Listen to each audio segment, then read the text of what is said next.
Let's talk about the Dolphins. I don't raise your hand if you thought that the Dolphins were going to win today. Nobody thought they did. And not only, Pete, did they win, it was almost like, RJ said this earlier when we were watching the games, it was almost like they dressed up for one another as Halloween. And the Falcons played like the Dolphins were supposed to, and the Dolphins played the way we expected the Falcons to.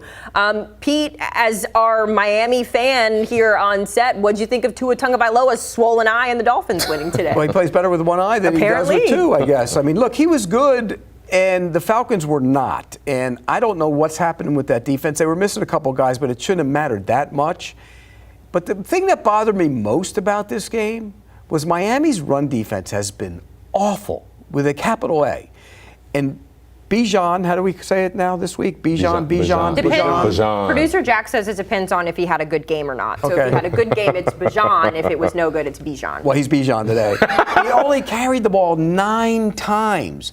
I would have come out, if I'm playing Miami, and he would have had the first 10 touches from the line of scrimmage because they can't stop the run. 9 carries when you have Kirk Cousins playing quarterback, that makes no sense to me. So I didn't like the plan for the Falcons. I didn't like the way they played, and I didn't like the fact that their defense, which the last couple weeks has been an issue for them. Let me give the people out there some context for what Pete's talking about in terms of what this Miami defense has given up on the ground, and then it makes sense why he's so worked up about Bijan. Quinshon Judkins, he had 84 rush yards, 3 touchdowns. Kamani Vidal, 138 rush yards, 1 touchdown. Rico Dowdle, 234, a touchdown.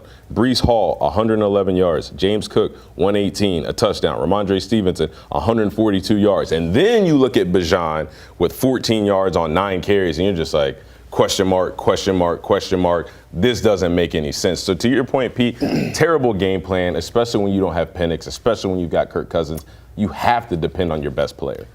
I do want to give the Dolphins some love here, though. We're going to talk about the Falcons and what went wrong for them. But this is a team that every single week when we talk about the Dolphins, it's never positive. I mean, I feel like even when they picked up the win over the Jets, we were still like, it's not good enough. So when you think about the timeline of events to get us to this point, last week they had that horrible showing. Everyone said, we said it on this show, that we should bench Tua, send a message, Mike McDaniel's got to go. So, Pete, when they come out today and they play the way they do, and maybe it's a fluke game, maybe today they were just fired up and they came out and they had a will to win. I guess, how does the mentality shift? How do they build on this if you're Miami? And is this something, in your opinion, that you think is sustainable? Well, look, you got to give them all the credit in the world. They could have folded up and gone home. I mean, after what happened last week, and he kind of said, they asked him this week, and he kind of threw his quarterback under the bus a little bit, so I hope he's not going to throw 10 interceptions.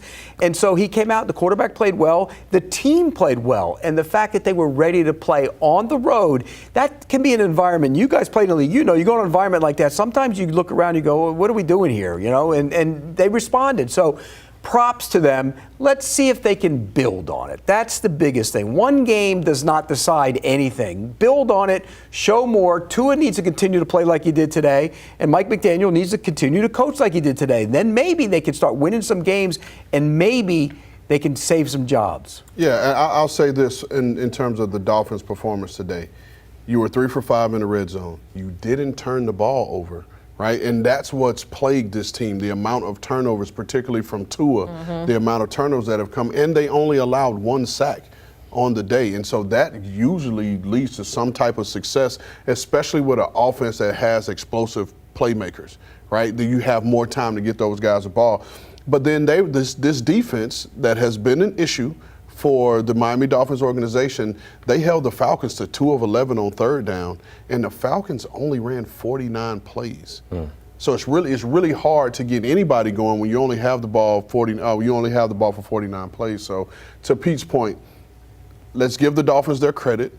And now let's see moving forward how they build off of this. They play Thursday, so we'll know. Yeah, that's what I was going to say. We'll know real quick. They play the Ravens this week on a Thursday. Yeah, I mean, my note from the game, I just thought it was cool that Tua and Jalen Waddle recreated that moment from the SEC championship. Same field, same spot on the field. It looked like the same throw, the same route, same result. Ended up in 6. That was, I mean, as a former Alabama running back, I played with both of those guys. It made my heart happy. It took you back, right? It did. Did you wish you were out there with them? Why did you make that? Like this whole Bama thing, just you're over Bama. Okay, jealous our SEC Florida Gator guy, over right? there. Oh my God. Real quick, closing the book on the Atlanta Falcons here. Kirk Cousins was behind center. I'm not sure what we expected, but he was not great today. It wasn't all his fault.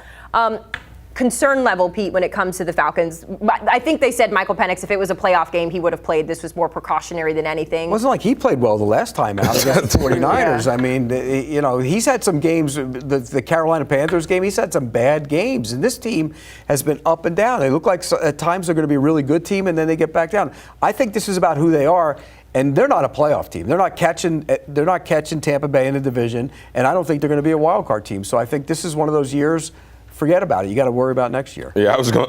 No. Go ahead, buddy. No. You got it. You got it, GM. This is why I think we just take each win each week at face value, because the Falcons had that big win a couple weeks ago, and everyone was ready Against Buffalo. Yeah, was ready to make them the class of the NFC, right? And it was just pipe down, hold on, let it happen. But this is a classic, and Ryan Wilson talks about this all the time. Don't overthink it.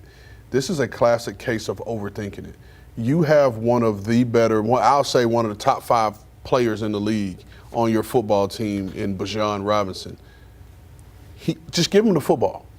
Whether you're handing the ball off, create ways to get him the ball in space, he is going to be the reason why this offense is going to be able to be consistent, but that can't happen if you're trying to throw the ball around. You think you're tricking people by giving other people. Give this man the football and let the offense run through him.